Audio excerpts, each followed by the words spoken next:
Hello, guys. Welcome back to my YouTube channel. So, if this is the first time you're coming, welcome. So in this place, we try to share biblical content, and we try to encourage ourselves in the faith, in our Christian faith. So, my name is Okewo Ayotomide Comfort, and once again, welcome back to my YouTube. Okay, so today we're going to be talking about something that I consider, very important. Don't mind me. I consider everything important. Okay, so you know how in the Bible we have big stories, and then there's some small stories that people are not really familiar with, or you just know them. Yeah, I know that story, but like you've not really taken your time to study them. We're going to be talking about one of them today, and this is the story of Bathsheba. So, do you know that God is very unpredictable? Like you would think that he deals with perfect people, but the Bible is an example of how God works with imperfect things. Okay, so all right, Bathsheba. And if you're familiar with the story, so Bathsheba was somebody that she was a woman married to a man who was a soldier. So it was fighting. They had war, and it was fighting for the kingdom of Israel. So one day she was taking a bath, and then the king saw her from his own house. So when he saw her, he was attracted. So he sent for her.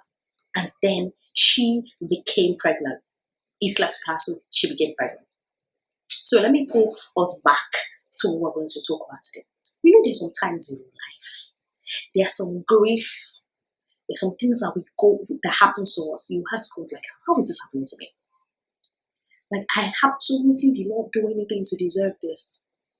Things like maybe when you lose your job and you don't even know why. Things like when you lose a loved one and you don't even know why. Like, why is this happening to me? When I was reading that story of Bathsheba, I was thinking, imagine one day she was perfectly fine. The next day she found that she was pregnant for a man that was not her husband, and her husband was not around. Just imagine if that happened in this day and age, especially in Nigeria. So I'm in Nigeria. Your husband is not around, and then you became pregnant. Oh, you're going to tell her husband's family, her own family, the disappointment, the shame. So normally, she sent a message to the king. I'm pregnant, so what are we going to do? And the king thought that the next thing he was going to do, or the next thing to do, was to send for her husband. So he was going to come, and then they were going to, push the pregnancy on him. And that did not succeed. So he decided to kill the husband and marry Bathsheba. So she was one day, she had a perfectly good home, was praying and expecting for her husband to come back. The next day, she was pregnant. She'd lost, most likely, probably the love of her life. Just imagine that kind of grief. My question to you today is, what grief are you facing? Is it your marriage? Do you feel like nobody understands you? Do you feel like, what is happening? This world is not going according to how you've planned. We all have plans for our life. Plans when I'm 30, I want to be this. When I'm 40, I want to be this. But life is not going like that. What is that thing that you feel like nobody understands me? My thoughts, everybody just going, the world is just going, everybody's happy. You see all these people, but it's just like you're the only person stuck in a position. You cannot even understand, you cannot even explain how you feel. You cannot even explain how you got here. Have you been living in sin? And the consequences of sin has just been too much for you to bear. And you feel like you cannot go back to God again. I so love God because it's the God that redeems time. And when I was just thinking about the story of Bathsheba, I was like, can you imagine? This woman where, sin and the whole thing and, so much grief. Why did God decide to make her one of the first in the lineage of Jesus Christ? Why?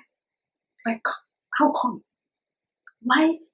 David was married to amazing women. One of them was Abigail. Oh, she was strong, very wise. Why was Abigail not the person that was going to give birth to the heir? Why was it Bathsheba?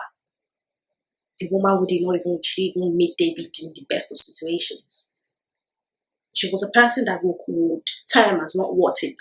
She came in to the marriage as a result of adultery or even rape, if you think about it. So how Why? It's just because God is so unpredictable. And the Bible said in 1 Corinthians 1 verse 27, he said he uses the foolish things of this world to confound the wise. He uses the things that are not.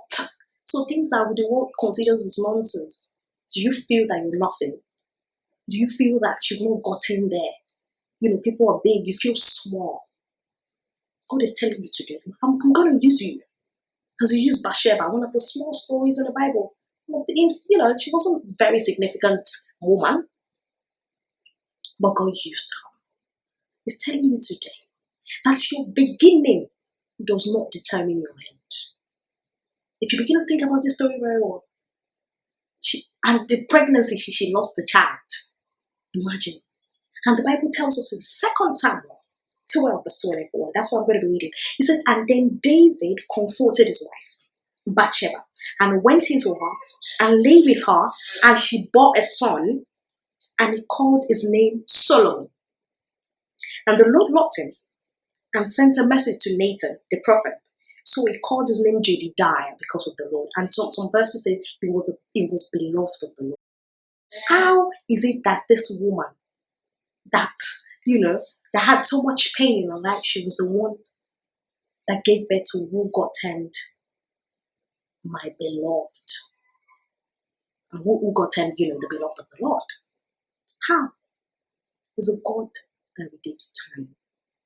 The Bible says, He's the God that gives you double for all your troubles. There was a place in the Bible where when Solomon became the king, she came to meet him, she wanted to discuss a matter, and the king bowed down to her. And that was so significant to me because I was thinking about it. I was like, wow. From not good enough, from widow at probably a young age, to the mother of the king. That is the kind of God that we serve. It's the God that doesn't look at your past.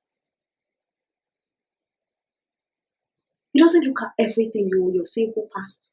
He says, come unto me, all ye who labor and are heavily laden. Therefore, I will give you rest. So take my yoke upon yourself and learn from me, for I make an humble spirit. He wants to take that load of you, that load of sin, that depressed state. He wants to take you and exchange it for gladness. And he's telling you today, this is not the end. I've got a plan for you. I will redeem your time. So what you're facing now does not in any way determine your future. But you see, who God fights for are the people that He knows. So you need to first come unto Him. So if there's any way that you felt that God won't understand, He understands. He sees your grief. You see, another story that I love is the story of Hagar. We have big stories like Abraham, but women, Hagar, people don't see her. She was a slave of Sarah. Why was she the one that had the divine encounter? Sarah wanted her gone out of the house because she was already a threat as a result of her son. And God said, yes, just out of the house. But she had a divine encounter. And at the end of the divine encounter, she opened her mouth and said, yes, for truly there is a God who sees. I'm here to tell you there's a God that sees. And He sees your sorrow and He sees your grief. And He sees the times and He sees your feelings, sees your tears and hears your cry. And He's here to tell you today that this is not the end. So if you want to come to know this God, this amazing God, now just open your heart and just tell Him to come into your heart. And if there's any Bible-believing church in your environment, you can join them and begin this journey of walking with God. I hope that this blesses you. Please do not forget to subscribe, like, comment on this video if it has blessed you in any way. So I hope to see you next time. Thank you for watching.